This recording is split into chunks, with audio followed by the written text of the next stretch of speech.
Hi, hello, and welcome back, my beautiful people, back to my movie reviews. As you know, it is October. First of all, just ignore my voice. I'm just recovering from like a head cold, so I'm just sounding a little weird today.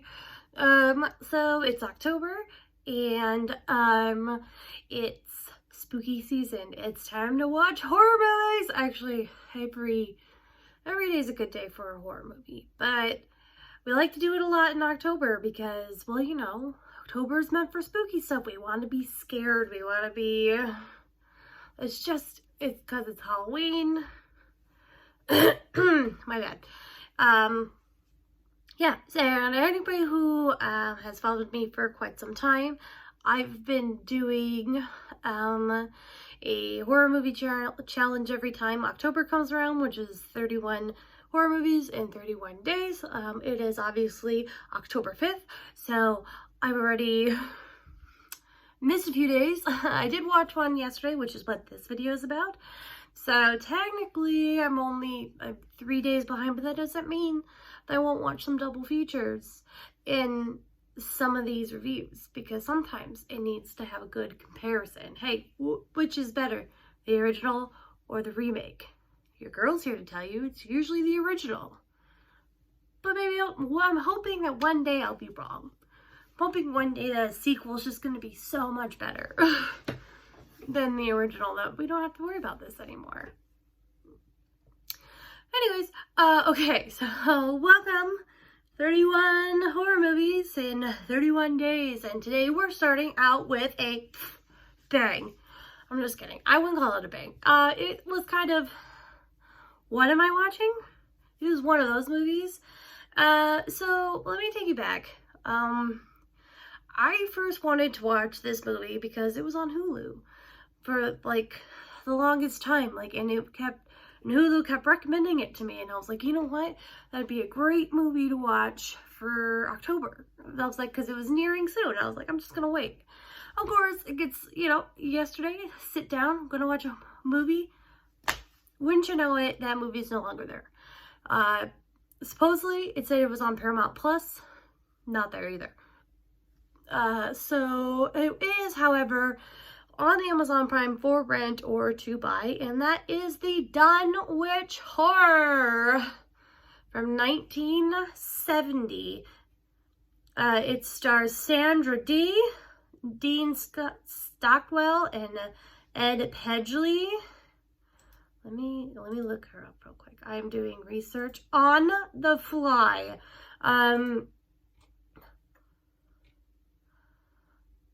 Okay, sorry. Sandra D is a name that I recognize, probably from Greece. So I was like, is it the same Sandra D? Are we calling back to this Sandra D? Because what a connection, if that's correct. Oh my gosh. Okay.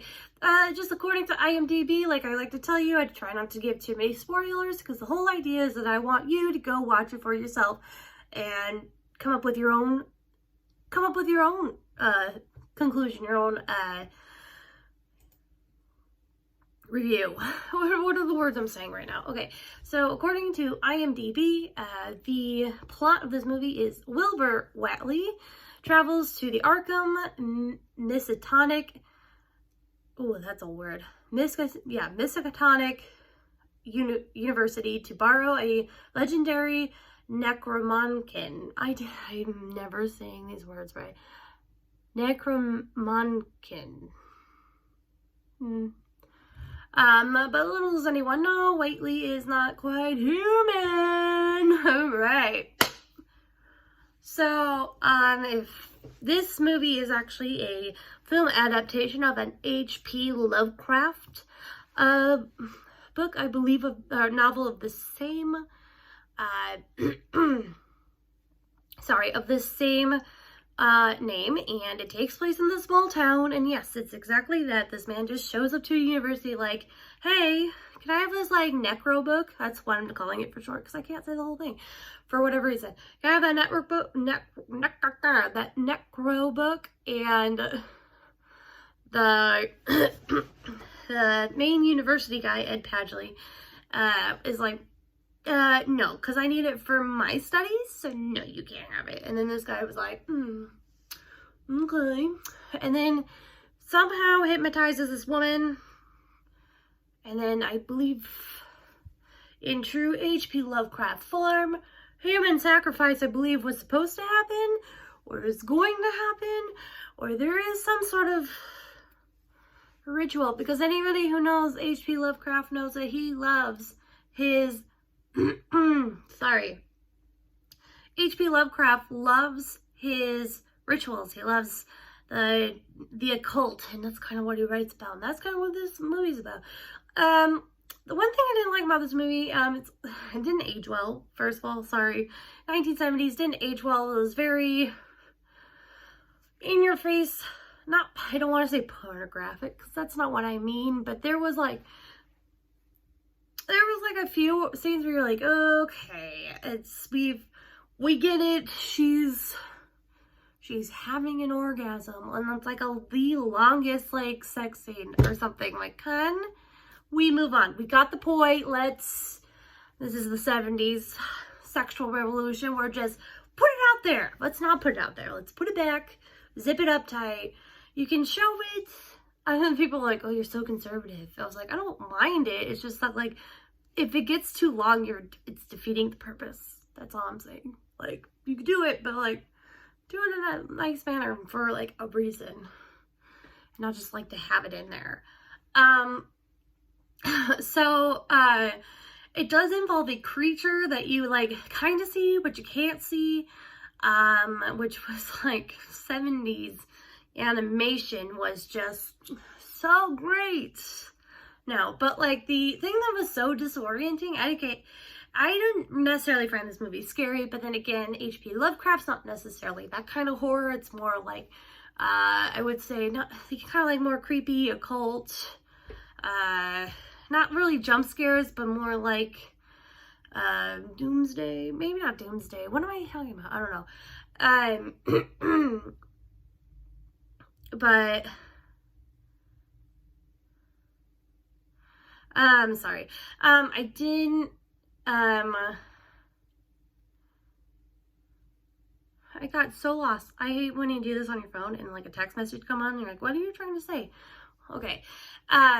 It's not that kind of horror. It's not, like, supposed to be really grotesque. It's not supposed to be, like, super, like, jump scare, but it is, like, by definition a horror in the genre, because it has to deal with the occult and with the paranormal and, like, mythical creatures. So, like, it kind of all goes together. But, like, every time this creature, like, comes about, you kind of, like, it kind of takes you from its perspective, which, of course, like found film, you know, type, like, thing. But at the same time, it was, like, but it wasn't seeing in regular color. It was seeing in, like, deep shades of, like, red and green. It was, like, really disorienting. And obviously, if you have epilepsy, it's not a movie for you, because there's lots of flashing lights and whatnot. Yeah. This movie was okay. Like, maybe star rating, maybe 2.5. It sounds like it's really bad.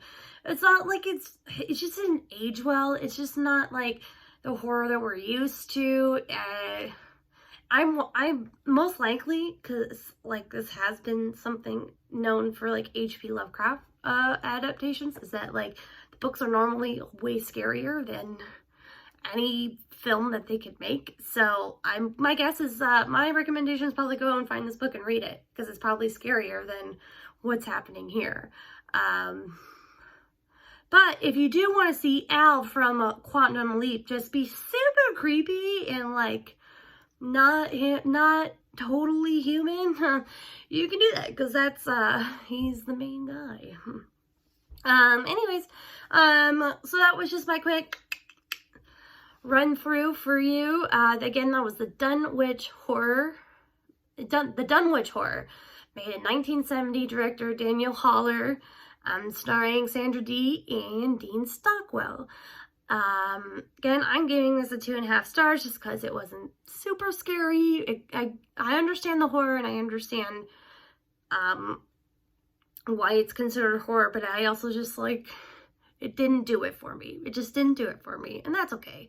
Not every movie's gotta be good. I would still say go see it. You know, don't take my word for it. Maybe you enjoy more. Yeah, but that's all I have to say about that. It didn't age well. It's the Dunwich Horror, 1970. Go watch it. Amazon Prime. Rent it for $3.99 or whatever the crap it is, wherever you are. And come back tomorrow or maybe in a little bit to see the next review of my next horror movie. So thank you again for watching this. If you would like to continue to watch my movie reviews, or sometimes I do vlogs and whatnot, just hit that subscribe button. You can follow me anywhere. I do have a Facebook page, which is Lisa Lee's Movie Reviews. You could show up on there, but don't forget to subscribe to my channel. Until next time.